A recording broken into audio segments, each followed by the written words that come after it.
22-23 বছরের একটা মেয়ে কোনো ছেলেকে পছন্দ করে বাড়ি জানানোর পর বাড়ি থেকে বলে চাকরি পেলে ওই ছেলের সাথে বিয়ে দিব। ছেলে মেয়ে এক বয়সের এবং ছেলের পড়াশোনা শেষ করে চাকরি পেতে অনেকটা সময়ই লাগবে। মেয়ে অনেকবার বাড়িতে বোঝানোর চেষ্টা করার পরও বিয়ের জন্য রাজি হয় না, বরং মেয়ের মা রাগ করে বলে নিজে নিজে বিয়ে করে নিতে।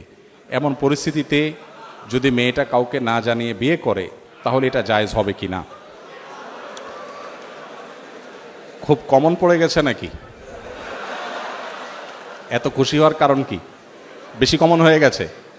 আচ্ছা, এ ধরনের প্রশ্ন প্রায় আসে। 10টা আসলে একটার উত্তর দেওয়ার চেষ্টা করি, তারপরে এটা গুরুত্বপূর্ণ বলতে হবে, খুব অল্প করে বলি।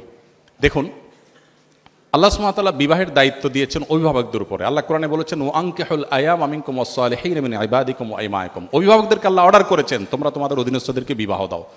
নবী সাল্লাল্লাহু আলাইহি ওয়াসাল্লাম বলেছেন, তোমাদের সন্তানরা যখন বিয়ের উপযুক্ত হবে, প্রাপ্তবয়স্ক হবে, তখন তাদেরকে বিয়ে দিতে দেরি করবে না। যদি করো, তারা যদি হারামের পথে পা বাড়ায় এবং সমাজে বিশৃঙ্খলা তৈরি হয়, অসুবিধা তৈরি হয়। সেদিন কোনো একটা ইউনিভার্সিটিতে এটা নিয়ে আলোচনা করার পর ভিসি মহোদয় আমাকে আলোচনার পর বললেন যে আপনাকে স্পেশাল থ্যাঙ্কস এই প্রশ্ন উত্তর দেওয়ার জন্য, কারণ প্রতিদিন এটার বিচার করা লাগে।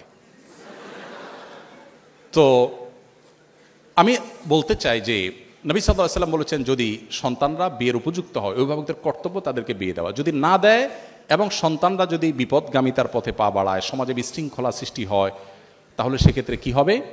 তাহলে সেক্ষেত্রে যে ফিতনা, ফাসাদ, অনাচার হবে, এগুলোর দায় অভিভাবকের উপরে বর্তাবে।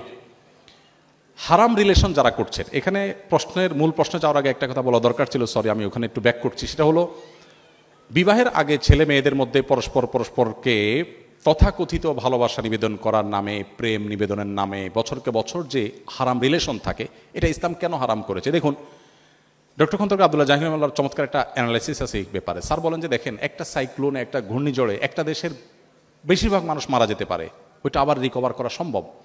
কিন্তু কোনো জাতির মধ্যে যদি একবার এই টেন্ডেন্সি আছে যে আমরা সন্তান গ্রহণ করব না, বৈবাহিক জীবন যাপন করব না, সাংসারিক জীবন যাপন করব না, এই প্রবণতা যদি কোনো জাতির মধ্যে একবার আসে, তখন মানব সভ্যতার অস্তিত্বই হুমকির মধ্যে পড়বে। কিভাবে?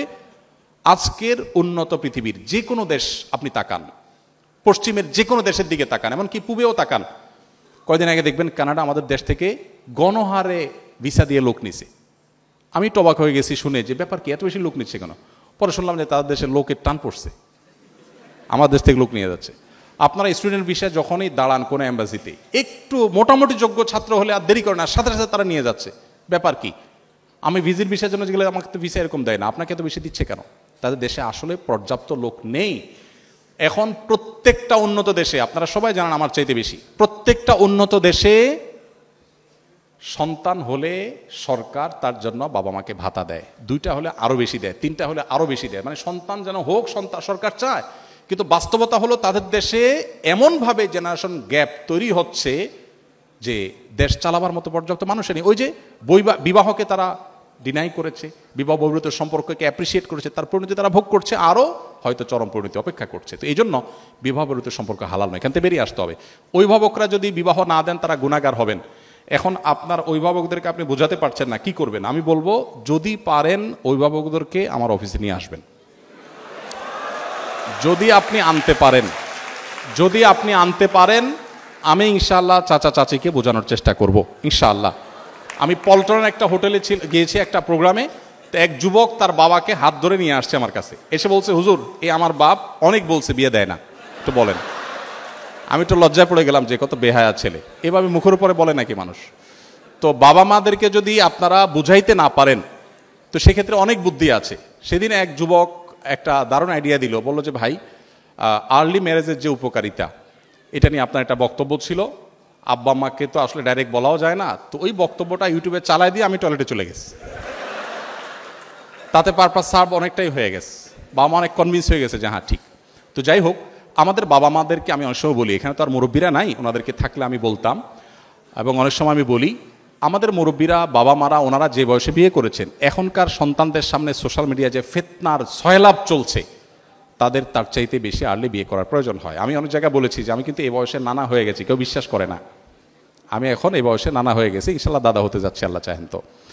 তো আর্লি ম্যারেজের যে কত উপকারিতা আছে সেটা অনেক লম্বা টপিকের বিষয়। শুধু এটুকু বলবো যে বাবা মাকে কনভিন্স করে বিয়ে করবেন, এটা তাদের কনভিন্স করে করাটা আপনার দায়িত্ব।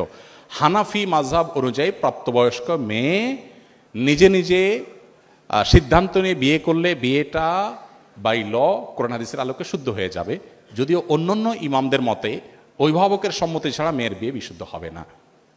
তো এই জায়গাটাতে আমি বলবো বোনদেরকে, ভাইদেরকে, যে বাবা মাকে কনভিন্স করার চেষ্টা করুন, নানাভাবে কনভিন্স করার চেষ্টা করুন। এটা সিরিয়াস ইস্যু এবং তাদেরকে জানিয়ে বিয়ে করা ভালো। অনেকে বলে হুজুর পালিয়ে বিয়ে করা যাবে কিনা, আমি বিয়ে তো চুরি না, পালাতে হবে কেন? কনভিন্স করে অভিভাবকদেরকে বুঝিয়ে তারপরে করেন। এই চ্যালেঞ্জগুলো ওভারকাম করতে হবে। আপনি যুবক মানুষ, বিশ্বজয় করবেন কিভাবে শুধু বিয়ে যদি করতে না পারেন বাপ মাকে বুঝিয়ে? বিয়ে করার ব্যাপারে বাপ মাকে যদি ভালো করে বোঝাতে না পারেন, আপনি দুনিয়া জয় করবেন কোত্থেকে? এই ছোট কাজটা যদি না পারেন চ্যালেঞ্জ নিতে হবে, কিন্তু তাদেরকে বোঝানোর চেষ্টা করতে হবে। আর কত বুদ্ধি দেবো, একটা ছোট টিপস দিয়ে শেষ করি। এলাকার ইমাম সাহেব হুজুরের সাথে বাইল করবেন, হুজুরে ভালো করে চা নাস্তা খাওয়ায় বলবেন হুজুর আমার আব্বাকে একটু এই বিষয়টা ভালো করে বুঝান, দেখবেন হুজুর ইনশাআল্লাহ কনভিন্স করে ফেলেছে। তো যে কোনোভাবে বাবা মাকে, যদি না করেন নিজেরা করতে চান গুনাহ থেকে বাঁচার জন্য আর কোনো উপায় নাই, সেক্ষেত্রে বললাম যে হানাফি থট অনুযায়ী বিয়ে বিশুদ্ধ হয়ে যাবে, যদি অন্যান্য ইমামদের মতে হবে না। আস-সুন্নাহ ফাউন্ডেশন, উম্মার স্বার্থে সুন্নাহর সাথে।